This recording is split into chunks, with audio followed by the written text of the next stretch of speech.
Although everyone is hopefully enjoying their family and time with friends, tomorrow is Memorial Day. It's a day where Americans across the country honor the brave men and women who made the ultimate sacrifice, dying while fighting to protect the greatest country in the world, the United States of America.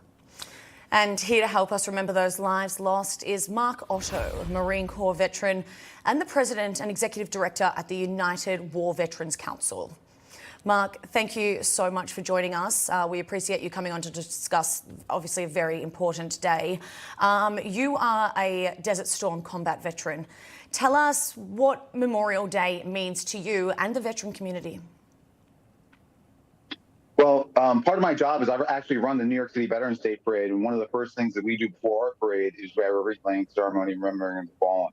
I think particularly for people who have been to war, been at combat, and seen the horrors that go on at war, it's a tough time. You're remembering people, perhaps fallen comrades, and also you have to remember there's people who die in wars. In Desert Storm, there's 383 people who gave their lives, who gave their all, but also it carries on with people later on in their lives. Some people will die of PTSD as a result of their combat actions. Other people are going to die from things that happened during the war, like exposure in Desert Storm. It's estimated out of almost 700,000 troops that were over there, about 2/3 of them are suffering from Gulf War syndrome, some way, shape, or form. And many are dying long after the wars. But we're here to remember on this day every war, going all the way back to the Revolutionary War, and everyone who gave their all. You know, Mark, first of all, Semper Fi, you and I chewed some of the same dirt over there. I didn't know you all while I was over there, but Semper Fi, brother. And, you know, soldiers, Marines, we know they go through very grueling training and sometimes even head into very dangerous situations, whether it's war or other, you know, occupations and things where we're in the heat of battle, so to speak. How does having someone you trust standing next to you on the battlefield help you through a stressful situation, knowing that in your case, like myself, a fellow Marine is in that fighting hole with you? How does that help you through it? Well, you can attest to the same thing I can. There's nothing stronger than that type of bond. You're trusting people with their lives, and they're trusting you with theirs. And there's nothing like that. I was on a small surveillance team in Desert Storm. My specialty is putting in tactical remote sensor fields to track bad guys. So very often my tiny little 5-man team is in remote locations and with no one around us. And, you know, when things start getting crazy and artillery fire starts coming in on you, or it's time to move, you want to be sure that the people on your left and right are gonna have your six.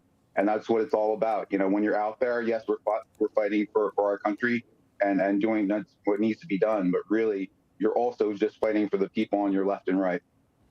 You know, you bring back memories. I was part of a very small unit myself when we were mobile, and I'll never forget a colonel came out and told us, look to the Marine to your left and look to the Marine to your right. One of you won't come back. And it was a very profound moment. You know, you're practically a teenager. You're barely even a man yet, and that's some of the sacrifice. And I know you were driving down to Washington, D.C. to take part in the National Desert Storm War Memorial March this year. And you were helping run that parade. Tell us a little bit about what you've done in you know, the ceremony and so forth. So the picture you have on your screen now is very interesting. It was taken in 2016 at the New York City Veterans Day Parade, when the Desert Storm War Memorial was really just a dream back then. I'm on the far right there, and the interesting thing is that was my first time being exposed to the New York City Veterans Day Parade as a volunteer. So fast forward, last year in July was the groundbreaking ceremony to make this dream come to fruition for Desert Storm veterans. At the same time, I now run the New York City Veterans Day Parade, so it's interesting how our timelines have actually lapsed. I've kept in touch with these wonderful people that are starting to help this memorial come to life, and it's just awesome to see it happen. So this year, they actually formed a Desert Storm contingent for the National Desert Shield Desert Storm Memorial. There's about 400 of us marching, you know, in our chocolate chips. You remember over there in the desert, the six color digit camo. So yeah, those chocolate chip camis will be out there in full force. So I'm looking forward to seeing my other Desert Storm veterans out there and just remembering together. Yeah. God bless. Yeah. Well, U.S. Marine Corps veteran Mark Otto, thank you for joining us today, and thank you for your service as well. Semper Fi. It's an honor. Thank you for having me on.